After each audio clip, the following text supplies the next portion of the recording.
Green light.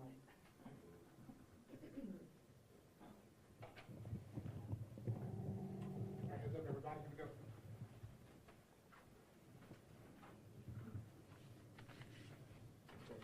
we go. So good morning. As is the practice with all of our officer-involved shootings, we are releasing the body-worn camera footage of the officer-involved shooting of the terrorist on New Year's Day, 2025. At approximately 3:15 a.m., NOPD officers assigned to the special event covering the New Year's Eve, as well as the Sugar Bowl, responded to an incident involving a white pickup truck in the 300 block of Bourbon. As officers surrounded the vehicle, the driver fired at them. In response, Sergeant Nigel Daggs, along with officers Christian Byer and Jacoby Jordan, returned fire. They killed the terrorist. He was pronounced deceased on the scene. During the incident, Officer Jacoby Jordan and Officer Joseph Rodrigue, who did not discharge his firearm, but they both sustained wounds to their thighs. They were transported to the hospital for treatment and have since been released. Officer Rodrigue also suffered a broken shoulder. In accordance with NOPD policy, all officers involved in this incident were placed on an administrative reassignment. However, this morning, I have removed them from the reassignment, and they are cleared for full duty status. The NOPD Public Integrity Bureau's Force Investigation Team, which is behind me, is the lead in doing the administrative investigation of this officer-involved shooting. The FBI remains in charge of the investigation of the overall scene. Again, I wish to honor our national heroes and our New Orleans treasured officers. They are Sergeant Nigel Daggs. He is a 21-year veteran. Officer Christian Byer and Officer Jacoby Jordan are almost 2-year veterans. Officer Byer is 1 year and 11 months. And Officer Jordan is also a 1 year and 9-month veteran. Officer Rodrigue is a 9-year veteran and 8 months, so almost 10 years with our department. We do recognize the public's interest in this matter. However, this incident is still under investigation. I will have to be limited in answering questions for you as well as our team, but we will take the questions that we can. Okay, we're gonna start over with you, Cassie, the issue. Okay. I mean, so obviously officers are doing okay now. How are they doing mentally going through something like this? I think all officers involved in this particular incident, this is a different event, and with it, it carries a different heavy burden.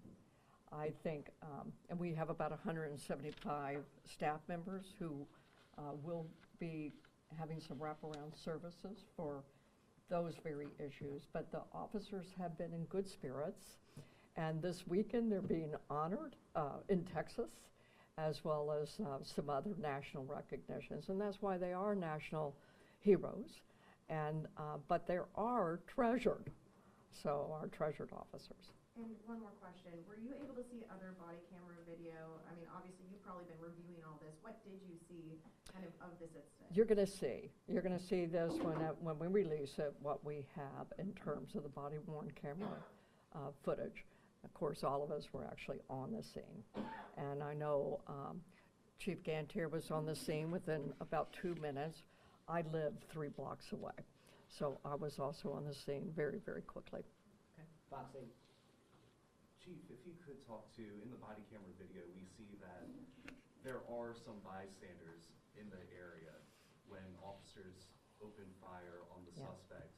Can you talk about that decision and how difficult it is, even when you have a situation like this, to decide to shoot? Right, officers are trained for shoot scenarios like that. They are highly trained, and that's what you saw.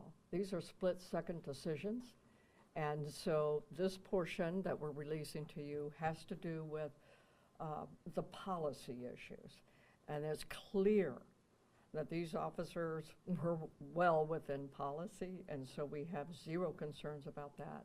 But all officers are faced with shoot, don't shoot. And this was clearly within the law and clearly solidly within a policy. Jack? Yeah, when officers approached the vehicle, did they believe it had been acting maliciously, or did they consider maybe it was a drunk driver or something like that? Did they know in advance that it was? They have given their statements, and that will all be available at the right time. So it is then that they will, their thinking and understanding will be made public. Paul? Yeah, can you talk a little bit about the officers that were already nearby because they were making an unrelated arrest and how many officers were there? I can't speak to that for you right now, and I have to kind of leave it up to the investigators what they know and what they can't speak to. What can you say about the number of officers that happened to be within that general vicinity? You know, I'm actually going to, I know that our numbers were, I don't have the actual numbers. I wasn't prepared for that, but if someone can speak to it, yeah, go ahead. So, Sergeant Michael Guasco with the Force Investigation Team. As far as it pertains to the actual number of officers, that's a hard question to give a true answer just based upon how much of a radius we're going to determine are considered officers in the immediate area. This was New Year's Eve coverage, so several officers were out there, not only from NOPD, but other outside agencies that assisted with that coverage. Okay, 26? Good morning, Chief. Just in general terms, what is the department taking from this incident and learning from it? You know, that is part of the after-action review that we have brought Bill Bratton in. That's going to be one of the scopes of his investigation, is to also not only tell us about the future, but as he even articulated yesterday, he will be addressing the past, the present, and the future. And so we will want to have a fulsome review, and that will absolutely be a part of our process. WWL radio? Nothing, thank you. Okay, Chelsea? I'm sorry. Chief, could you speak to whether or not any bystanders happened to be injured by any gunfire in this incident? I saw only in the media that you reported, but I believe it was told this morning that someone did receive. I think it was shrapnel, but I don't know if they were actually shot. But if it was shrapnel, I do know one. Yeah. I don't know a lot of details over it. That's why I'm kind of like, I know only real big picture of it. Okay. Yeah, one last question will go to Paul. Can you I'm tell sorry, us hold on, why? Paul. Paul, give me 1 second. Go ahead, sir, I'm sorry. Jeff Adelson with the Times-Picayune.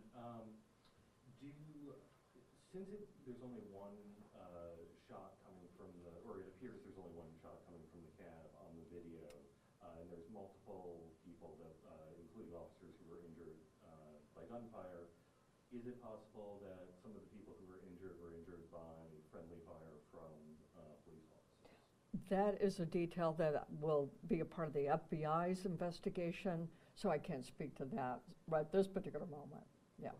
that'll Oh, be you the have- FBI. You have one last question, and we'll wrap it up. Chief, were you aware that a truck was not being used to block that entrance and it was a police car rather than a truck, which is what the plan called for? Well, that's going to be a part of all of the investigative review, and I am going to be answer any and all questions during the investigations, and then the results of that will be made public. Was the plan to have a truck there, though? I Okay, cannot thank you, speak to guys. that, I'm sorry. Thank you for coming out, we appreciate it. Thank y'all.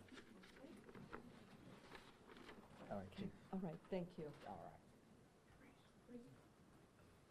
Sorry, going down. We got the identities of the officers here. Will we be able to identify the individuals too? Is that being part of the press release? No, that's, yeah. I just don't want to leave this out. For sure.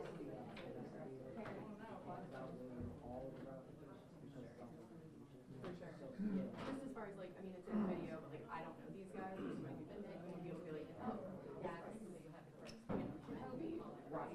Thank you. I'm sorry, I had a question. I didn't put the shoes off. We're a public station. I could, but it doesn't. No,